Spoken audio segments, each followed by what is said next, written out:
Two shipwrecks, a world apart, torpedoed and sunk within hours of each other on a bitter Christmas Eve over 50 years ago.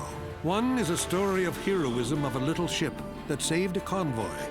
The other, a tragic tale so horrific it was kept a state secret for decades. Join the Sea Hunters as they dive the depths and tell the story of what happened and what didn't happen on Christmas Eve, 1944.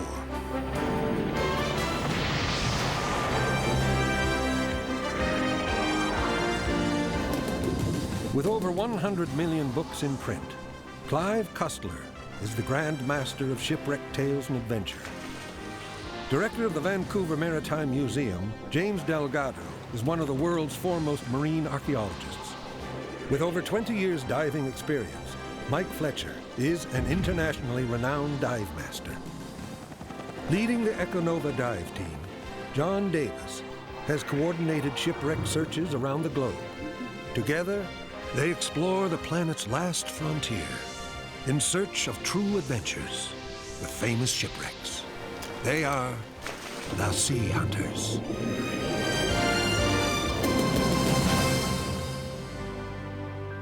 Christmas Day in 1944 was remembered not as a day of peace and celebration, but of loss, grief, and the horror of war. On December 16th, Hitler stunned the world by launching a lightning attack that caught the Allies completely flat-footed. It became known as the Battle of the Bulge. Thousands of troops were killed or captured. The panic call for replacement arms and men was answered. In England, the troop transport Leopolvill was hastily loaded with 2,200 American soldiers. Across the Atlantic at Halifax, the Canadian minesweeper Clayoquot departed with a convoy of troops and supplies for the reeling Allied forces. Tragically, on December 24th, both vessels would be struck down by German U-boats.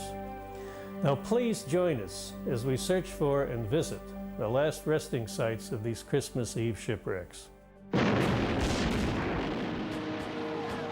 In 1944, Nazi Germany was on its last legs. Its enemies were closing in from all sides. But like a cornered, wounded beast, Germany lashed out at its attackers with desperate fury. On December 16th, German infantry and armor, the last of Hitler's reserves, smashed through the American lines along the forests of the Ardennes and hurtled toward Antwerp and the sea. Throughout Allied Europe, men who had been preparing for a quiet Christmas, perhaps the last of the war, were suddenly called into action. The call for more men was heard on both sides of the Atlantic. Ships loaded with arms and soldiers set sail to answer it. For the supply convoys, there was no holiday, no Christmas, only a distant battle clamoring for the flesh and blood they carried below. The troop transport Leopolvill was one of the first to mobilize. She left England with over 2,200 soldiers en route to Cherbourg, France, and the embattled Allied forces. But just 5 miles or 8 kilometers from her destination, she was torpedoed, and 802 men perished. What happened? They were so close. Why was there no rescue? Clive Cussler wrestled with the story of the Leopolvill for years, trying to fill in the missing pieces. He even mounted an expedition to pinpoint the wreck. Using a kind of sonar technology called side scan, he identified the ship lying in 160 feet or 49 meters of water just off the coast of Cherbourg. That cleared up questions about its location, but prompted a slew of new ones as to why so many men died so close to shore. Why hadn't the Leopolvill received any assistance after she'd been hit? The HMCS Clayoquot was also unlucky that night, a half a world away, near Halifax, Canada. Clayoquot was a minesweeper, preceding and protecting a troop ship carrying over 800 men across the Atlantic to the European battleground. Like the Leopolvill, Clayoquot ended up on the wrong side of a torpedo, but ironically, her sinking ultimately saved hundreds of lives. And those who survived that Christmas of 1944 no doubt pay tribute every Christmas Eve to the crew of the minesweeper that saved a convoy. And instead of taking out... The Sea Hunters have gathered in Halifax, Canada. Their mission is to search for and locate Clayoquot and dive her remains. War records show she lies somewhere just south of Halifax in 330 feet or 100 meters of water. Nobody knows for sure. What we do know is that on Christmas Eve of 1944, countless Allied forces headed toward the last stand of a desperate German war machine. Many died on the battlefield, but to those soldiers whose lives were cut short by the notorious German U-boats that night, the Sea Hunters will dedicate this mission.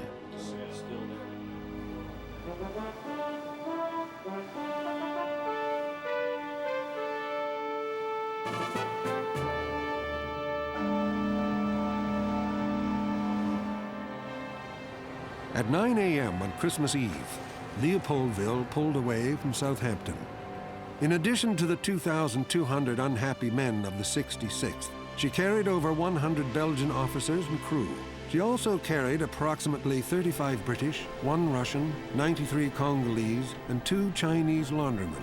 In command of this awkward assemblage was Captain Charles Limber. Tall and handsome, the 46-year-old Belgian had been at sea since he was 17.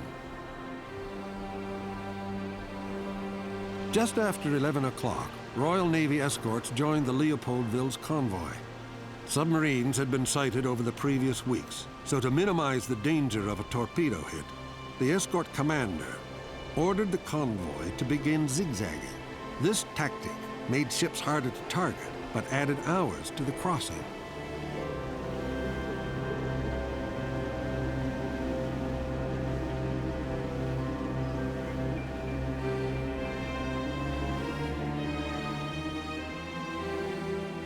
Across the Atlantic in the port of Halifax, Nova Scotia, another convoy was preparing for a Christmas Eve departure. One of the convoy's escorts was the HMCS Clayoquot, which was at the harbor's approaches, conducting an anti-submarine sweep. She was to join the convoy as it emerged from the harbor. This was not a routine sweep. 3 days earlier, the freighter Sam Tucky had exploded in the approaches to Halifax Harbor. At first, the naval authorities thought she had struck a mine, but closer examination revealed that the freighter had been hit by a torpedo. Never before had a U-boat ventured so close to the Royal Canadian Navy's main base. And for all anyone knew, she was still out there, lurking in the shadows, waiting for another target.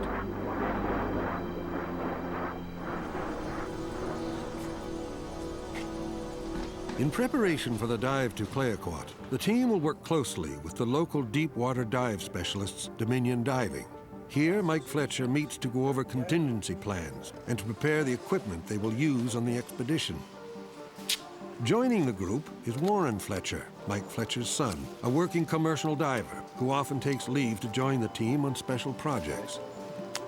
If the war records are correct, the Clayoquot lies in about 330 feet, or 100 meters of water. At this extreme depth, Mike plans a dive using standard commercial gear, which will utilize a professional helmet fixed with a video camera. He will be connected to the surface using an umbilical, supplying mixed gas instead of air for breathing. It's hard to get the camera in the line of view of the diver. With this, you can do that, and the camera's never going to wiggle. Like that. Along with the mixed gas, the umbilical incorporates two-way voice communication. The equipment is not only much safer than the average scuba equipment, but it also allows the team's archaeologist, James Delgado, to communicate with Mike and direct him around the wreck. The important idea is that the camera be looking where the diver looks. When we put it together... Long before the expedition can go offshore, the group must do routine equipment checks and review procedures for diving emergencies. Dominion Diving is equipped with all the latest equipment. Their professional divers will be an important part of this dive emergency plan. They will be on standby at the company's recompression chamber. Should an emergency occur, the diver will be immediately airlifted to their facility for recompression treatment. To help with this search, the team prepares the support vessel Lacona with side-scan sonar equipment to survey the target area.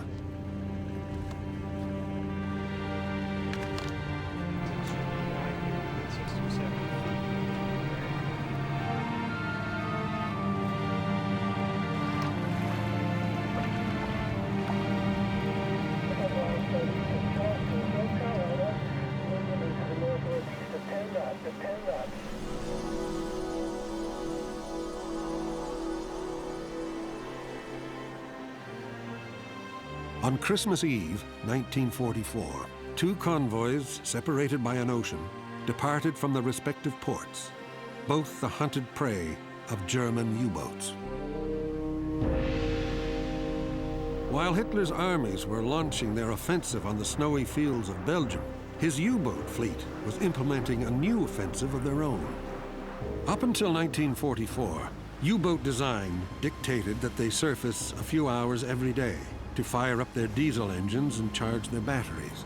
While surfaced, the submarine was completely vulnerable to air attack and detection by the ever-improving Allied radar.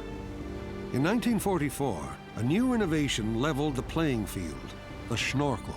Raised hydraulically by a U-boat at periscope depth, the snorkel allowed the diesel engines to pull in fresh air and vent their exhaust without exposing the submarine. Once equipped with the snorkel, U-boats could stay submerged almost indefinitely. This new development contributed to Allied shipping losses.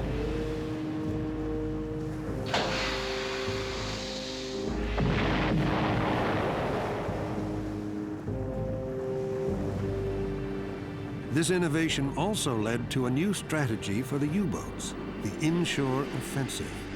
The U-boats began hunting in the shallow waters near major shipping lanes, where they were difficult to detect by ASTIC, or later called sonar. They were dispatched to the very doorstep of the enemy, the approaches to Halifax Harbor, and the midst of the English Channel.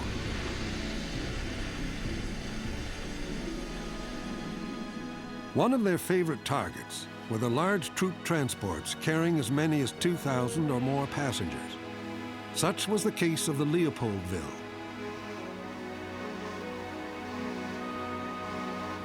It was the objective of the enemy to make this type of ship a primary target.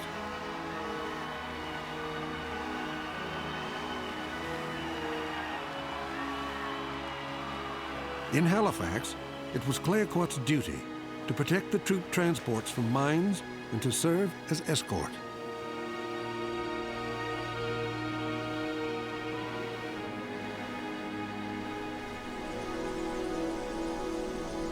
Soon, the team arrives at the site. How much farther do you show it, Donnie?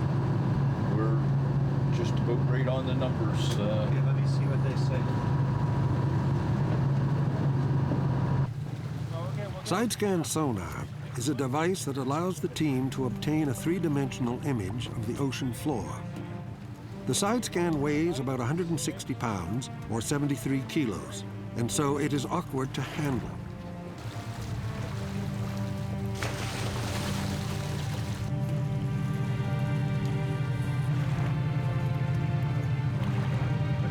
That's good, hold it there. The team deploys about 100 meters, or 330 feet of cable, and proceeds to pull the towfish over the coordinates that the war records indicate.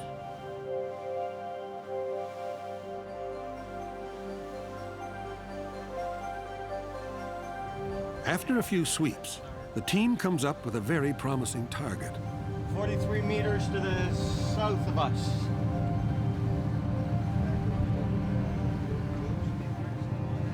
It lies at coordinates just a little west of those from Navy records.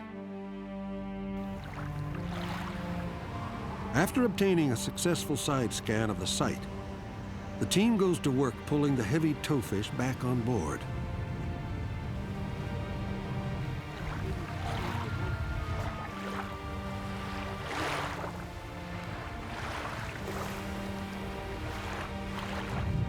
How close are we? 50 meters to the west-southwest.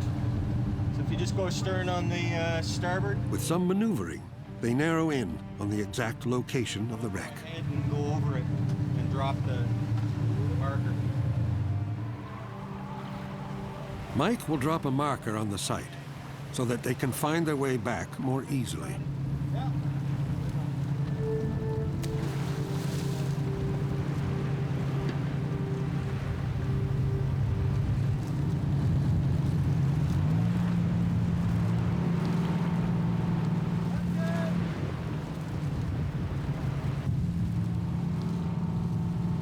As expected, The buoy line drops to 330 feet or 100 meters.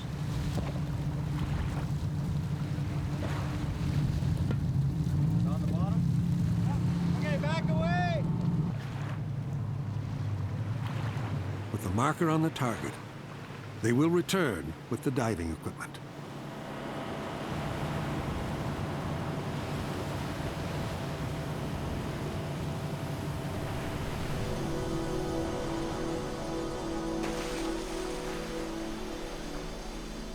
In preparation for their rendezvous with the departing convoy, Clayoquot and her sister escorts completed their sweep of the harbor approaches. Asdic had turned up no trace of a German submarine. Nevertheless, the submarine was there, waiting for the right moment to strike.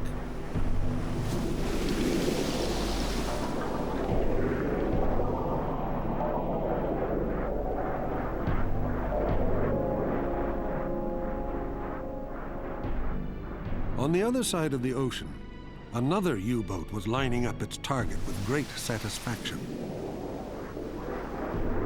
Once the captain had sighted his prey, without hesitation, he fired the torpedo.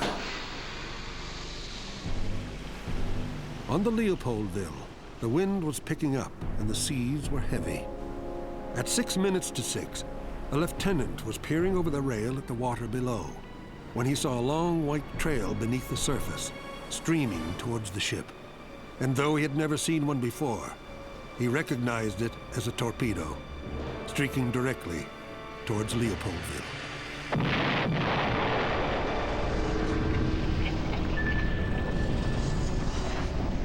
The torpedo struck Leopolvill starboard aft, opening up number 4 hold to the sea.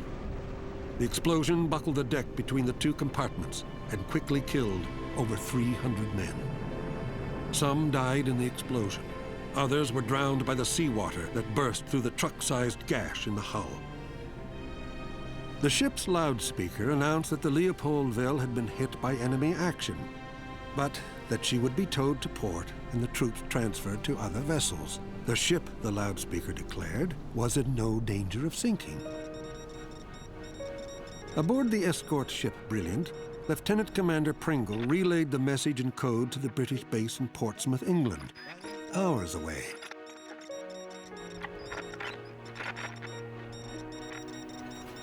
It took 50 minutes for the message to be received at Portsmouth, and it was nearly as long before anyone on shore at Cherbourg was signaled.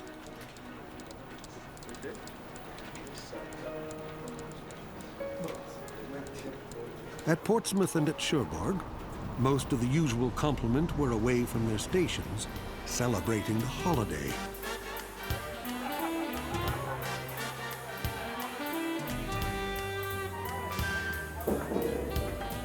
It is sad to know that in the next 2 hours, the ship waiting to be rescued would be on the bottom with an unbelievable 802 souls lost.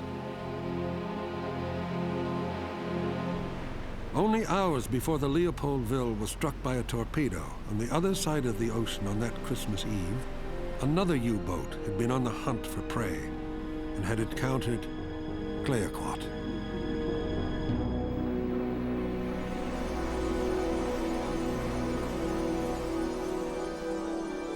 There you go, Jim. What do you think? Upon arriving back at the shop, Mike shows Jim the side scan. That's a good, clear target. Jim agrees. It looks very similar to the Clayoquot. It's sure tempting to think that that's the bow and the bow gun and even the bridge. That's good enough. I think this is a target worth ground truth, and if we've got a buoy on it, let's dive it. Jim has decided that the details of the side scan image match close enough to the picture of Clayoquot to warrant a dive.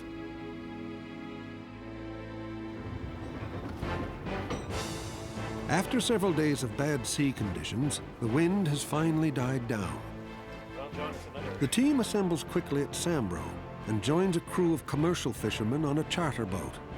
With the dive gear on board, they head out into the channel. Unfortunately, the season was closing in on us. The weather opportunity was really closing fast. We got the crew together. Unfortunately, the weather wasn't cooperating. The only time we could get to go out there was almost in the middle of the night, where the weather finally settled out. We had the conditions we needed, so we had to move. We got the people together, and we got down to the boat, and we got out on the ocean. Not the best of time to be diving in 100 meters or 330 feet of water. Mike goes over the dive procedures with the support crew. They are all aware that a dive to 330 feet, or 100 meters, is pushing the limits of even professional surface-supplied diving. It's going to be interesting to see what shape the superstructure's in. The side scan record seems to indicate it's there. The side scan, I would, given the images that we have, she is standing pretty proud. That gun actually shows up in the side scan, doesn't it? It's a good shadow of That's what right. looks like a deck gun. So if that is indeed the deck gun, if he encounters the deck gun and it looks right to me as hers, and he moves farther aft and we get that superstructure, that bow of Clayoquot is pretty definitive. I mean, even if he sees the forward section, that should be enough if I've got enough visual cues for us to identify her. Well, it's a deep, deep dive. We're going to have a limited amount of time, but we should get to the wheelhouse. And it'll be dark.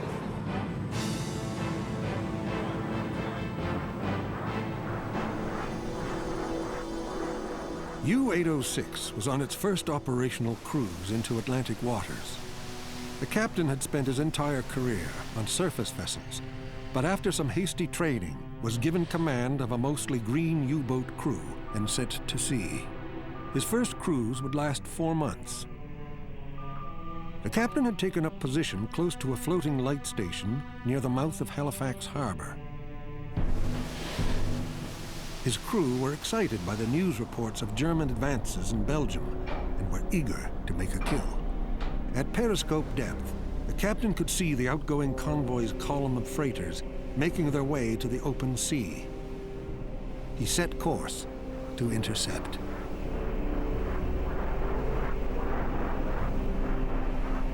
Also, at that very moment, another smaller convoy was exiting the harbor. The troop carrier Lady Rodney and her 2 escorts were bound for St. John's, Newfoundland. The 2 convoys unwittingly presented 15 targets right for the taking by U-806, if she could maneuver into firing position in time. Off Halifax Harbor, the captain was trying to coax 5 knots out of the submerged U-806. He could see that the 3 escort vessels, Clayoquot among them, were quickly taking the positions with the convoy. He was hoping to make a hit, and he maneuvered his vessel in anticipation of getting a good shot.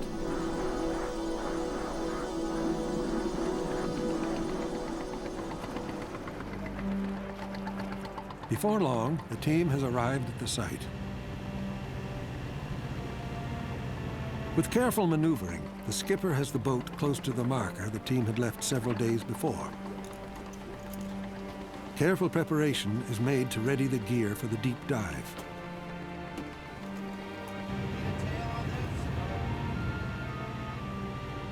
We'll be utilizing standard commercial diving equipment. And in a dive like this, to 100 meters, everything has to go right. You can't get to depth and then find out you forgot to check something. You can't leave anything open to error. I'm always fussy about my crew, and I have to know that the people watching the gauges, holding the hose, and on the radio are ready for any emergency. The other thing that I'm really fussy about is maintenance of the equipment. The checks have to be done, the gas has to be analyzed, everything has got to be completely reliable. We'll have a standby diver in case there's an emergency, but I don't like to leave it to chance. Everything gets double checked. John Davis hooks up the television monitor so that he and Jim can see what Mike sees from his helmet camera.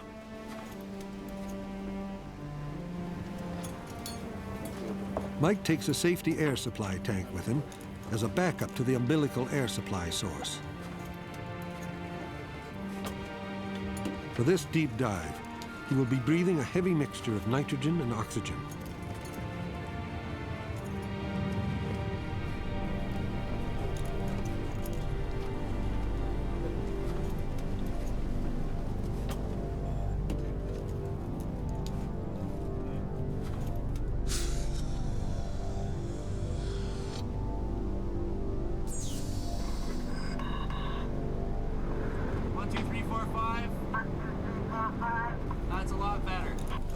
the helmet securely on, extra help is needed to ensure that all his equipment is in place.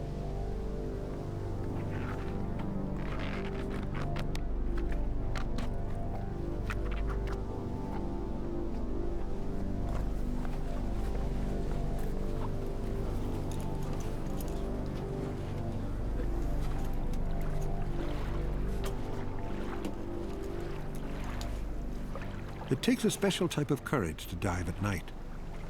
All that Mike can see is what his lights show him. If anything goes wrong in the bottom with his light, he would be in total darkness.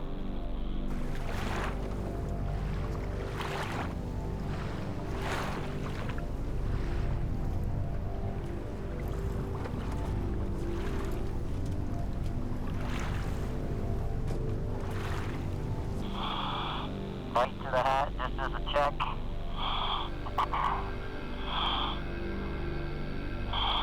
Okay, that's good. Don't forget to repeat what I say, please. Say again? Don't forget to repeat what I say. Roger that. Repeat what you say.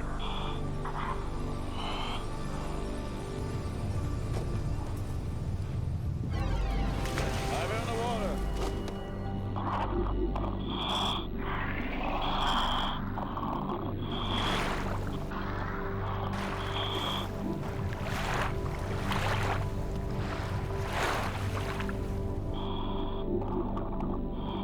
He carries a flashlight as additional lighting.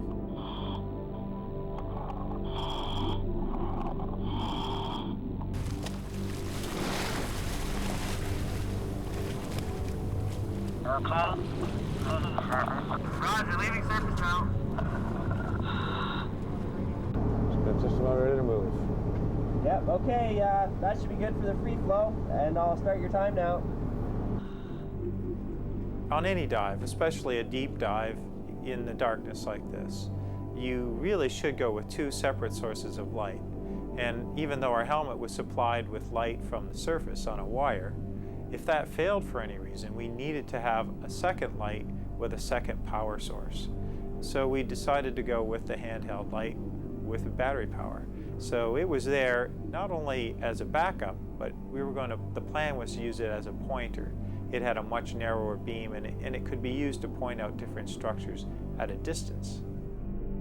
The flashlight mic will be good when you have a target on it. It's going to be very helpful, over. Roger that, John. About 1/3 of the way there, Jim. 1/3 of the way. Yep. He's using a lot of hose. Well, he's pushing 150 now. Roger that, John.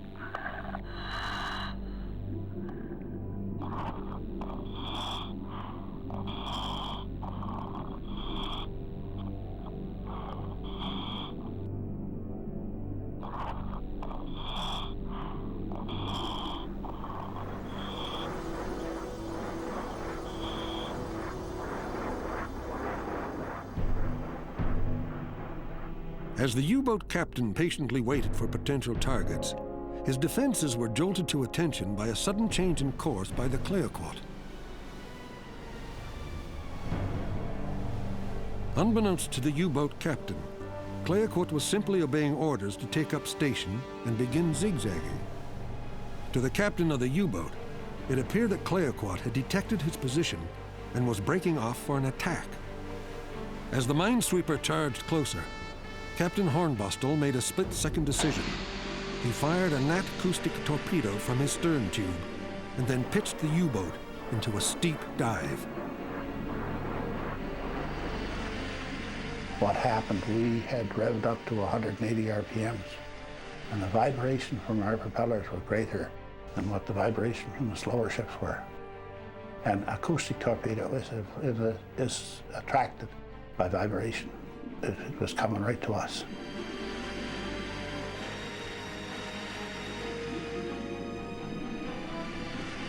After just 69 seconds, a torpedo run of just 900 yards, the captain and the crew of the Clayoquot heard a tremendous explosion.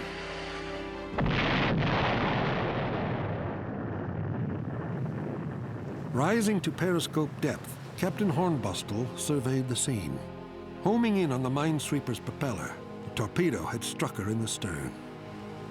I was thrown off the locker, and I got up, and everything was in darkness because everything shut down. And I turned and I went up the ladder. And when I got up on deck, the lifeboat was out and the carly floats were over the side. And when the captain gave the order to abandon ship, we all went over the side. Now, I had no life jacket because I couldn't find my life jacket. And I went over the side. I was lucky I could swim. And I swam to the side of the carly float and hung out the side of the carly float. And when the ship went down, she went down stern first. And when the ship went down, the captain stayed on her. And when he stepped off the bridge, he stepped into the water. He stayed on her, and he just about lost his life because the suction of her when she went down took him under, and he had a life jacket on, and thank goodness he could back up. And he swam then over the side of the carly float, and he said to them, he said, bring the carly floats together. He brought the carly floats together, and we got the carly floats together, and then he tried to get everyone singing to make them happy. And all of a sudden we looked and we seen the fennel coming. And it was the prettiest thing that I ever seen in my life. I'd never seen anything that was any prettier than what she was coming. Clayoquot had opened up like a sardine can. Her stern had been blasted nearly perpendicular to the deck.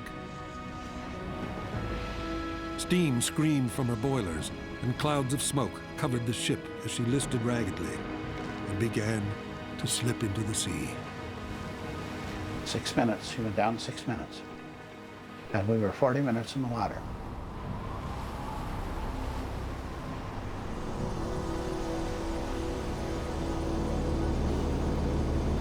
How's it looking, guys? Should soon have the wreck in view. Audio's cleared up? It's a lot better than it was, that's for sure. Okay.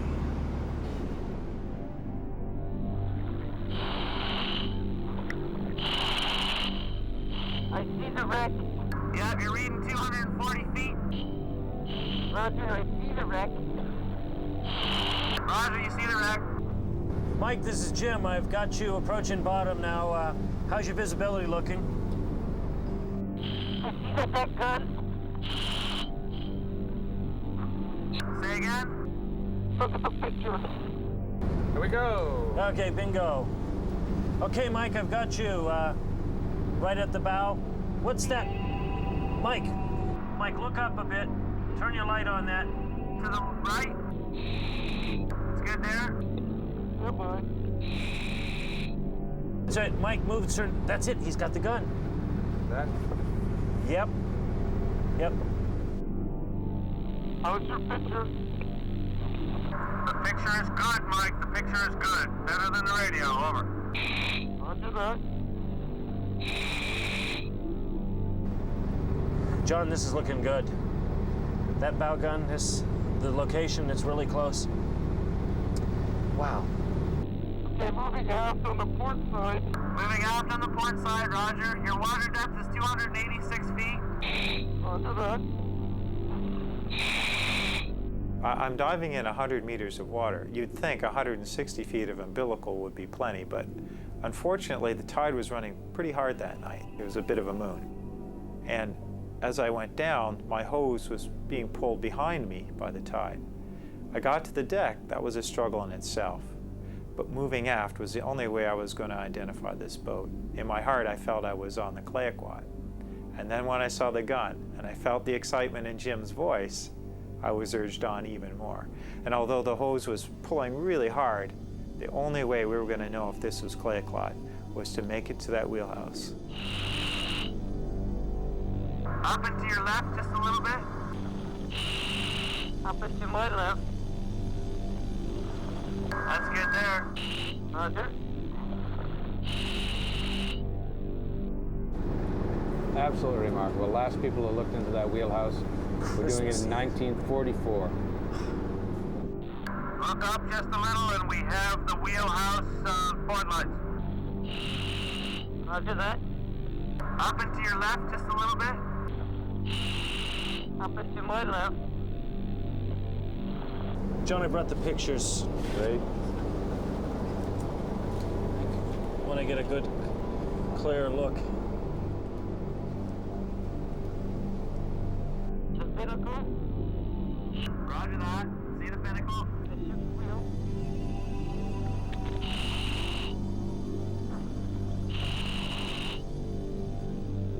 Mike slowly makes his way over to the wheelhouse.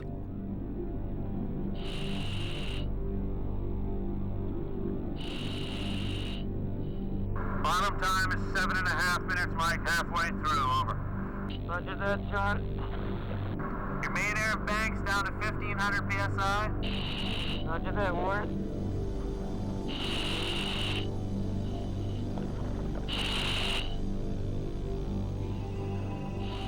When I made that final turn and found myself in the wheelhouse, nothing could prepare me for what I saw.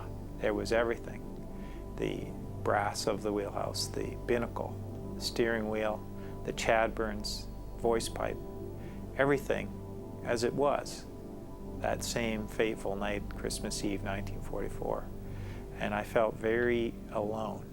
But at the same time, I knew I was gathering all those bits and pieces of information that was allowing Jim to identify the vessel. But it was an eerie feeling to think that after all these years, I was the first person to step back inside that bridge, the same spot where the captain was the last to leave his vessel.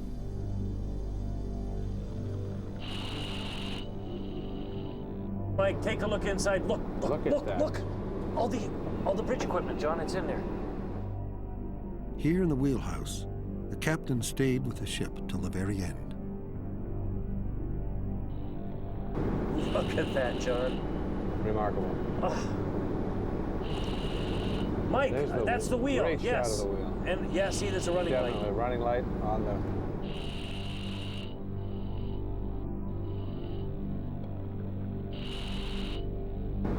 Remarkable. Oh, that's beautiful, Mike. Beautiful. Approach that wheel. Yeah, there's the compass on its stand. Roger that, Mike. It's a Polaris compass on its stand. Great shot,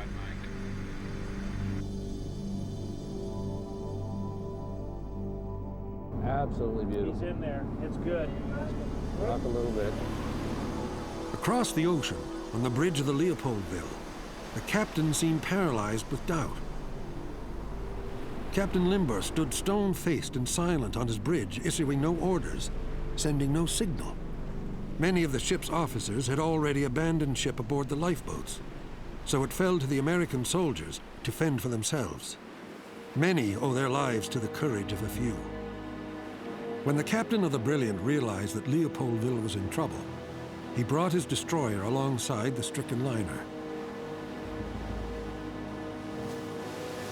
In a show of tremendous seamanship, he managed to hold Brilliant alongside the much larger and by that time seriously listing ship. Through a megaphone, he urged the GIs on the deck to transfer to the British destroyer. This was a dangerous undertaking as the two ships pitched and rolled in the seas. The GIs did not panic. The line of those waiting for their chance to jump remained calm and orderly, each man helping the man in front to make his leap with a steadying hand and a word of encouragement. The Brilliant sustained a terrific pounding against the hull of the liner until finally, with some 500 or more American survivors aboard, she pulled away and set course for Cherbourg. Soon the stone-faced Captain Limbor and a few loyal crew were on the bridge alone and responsible for over 1,200 men. The tragedy of the Leopolvill had numerous causes. Christmas Eve was a time of celebration in Cherbourg, and few were left on duty. All were sure the war would soon be over. When Leopolvill was torpedoed, there was mass confusion on board. Confusion at sea can be as deadly as any torpedo.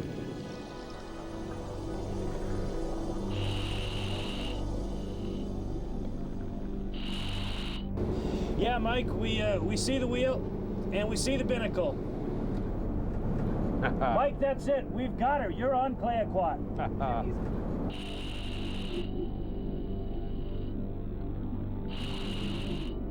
The team has successfully ground truthed the Clayoquot. The video that Mike has captured is evidence of how well the wheelhouse and gun matches the images and plans of the Clayoquot. I'm going to exit the wheelhouse. Say again? I'm leaving the wheelhouse. Roger that, leaving the wheelhouse. Moving aft on the port side. How long do you think it's going to take you to get back to the downline? Give me 5 minutes. Okay, you're gonna have to start heading back to the downline now. You have approximately 6 minutes bottom time left. Roger that, we're at 6 minutes.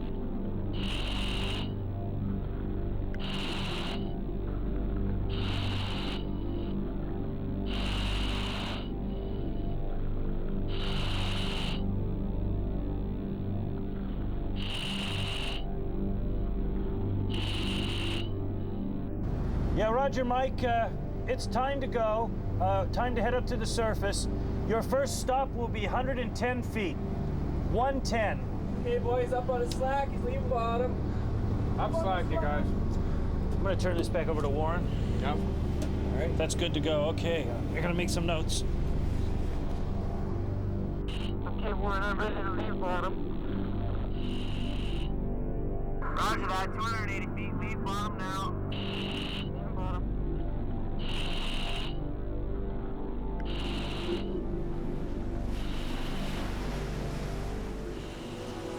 At long last, almost an hour after Leopolvill was hit, the first rescue vessels left Cherbourg. Over the next hour, more than a dozen vessels would steam towards the sinking liner. What the crews witnessed when they arrived, they would never forget. The big ship was listing badly, when, with a series of internal explosions, it lurched and slowly upended. Hundreds of men were still on the deck. All were either pitched into the sea or were sucked down with the ship.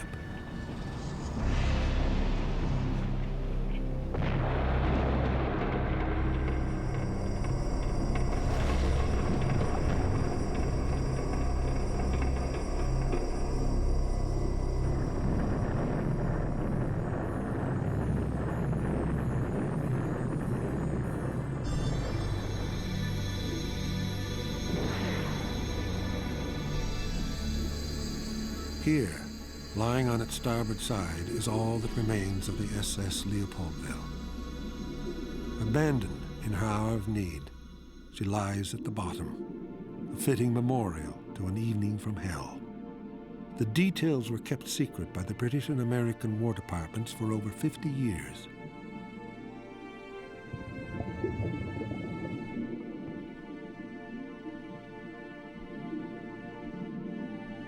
The wreck is still and quiet as it lies on the bottom. Over 1,000 men were in the water. The rescue ships probed the darkness and the high seas to find the survivors before they froze to death. For many, it was too little too late.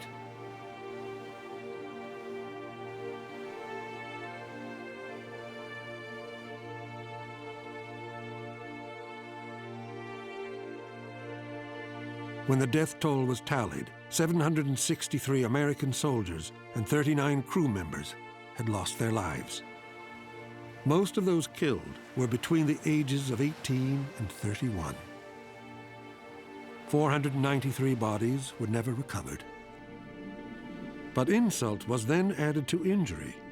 The disaster was immediately covered up. The survivors were given strict orders not to discuss what had happened that Christmas Eve. At first, families of the dead were told only that their loved one was missing in action, and later that they had died in combat, but no details were provided. The secret was kept for 50 years.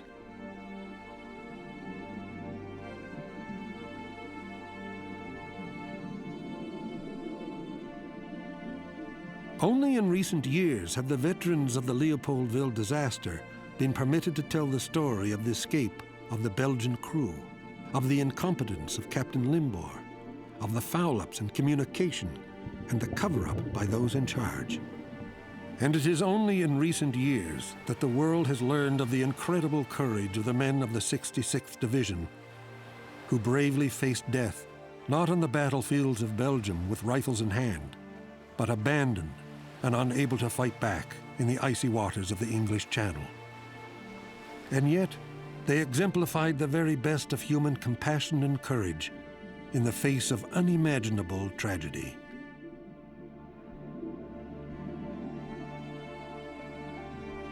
Any story, especially a story as tragic as the sinking of Leopolvill, Clayoquot, is important, but it really comes to life when you're a part of the tangible, when you can touch and feel those victims of the war. And for us, that's what we had just accomplished. And there was a sense of pride, knowing that now we were helping to tell that story. Not just the story about two ships separated by an ocean and thousands of miles and men dying, but a story that we knew had been kept secret for all those years. The story of the Leopolvill and all those victims and men that died were almost forgotten because they were victims of secrecy. And it was a proud moment, and it is now, to think that we helped tell that story for those victims' families and the people who never knew what happened to them.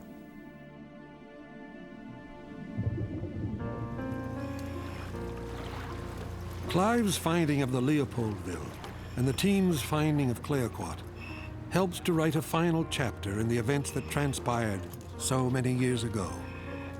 The sacrifices made on that cold Christmas Eve of 1944 have been retold. Stories lost to history have been brought to light. Those who sacrificed their lives have been remembered again. And now it's your turn to get up off that couch and go into the deserts, go into the mountains, go into the lakes, the rivers, and under the seas, and search for history. You'll never have a more rewarding adventure. Join us again as we search the oceans of the world for lost and famous shipwrecks. Another true adventure with the Sea Hunters.